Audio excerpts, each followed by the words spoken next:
Oğlum Joben kim lan, şimdi tokatlayacağım, izleyin tamam mı? Ne yapıyorsun ne deniyorsun yani ha? Ben demedim mi ama saplarım diye? Oha.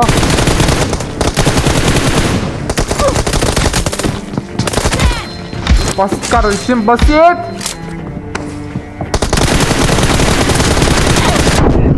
Face to face en iyisiyim oğlum, face to face en iyisiyim bak.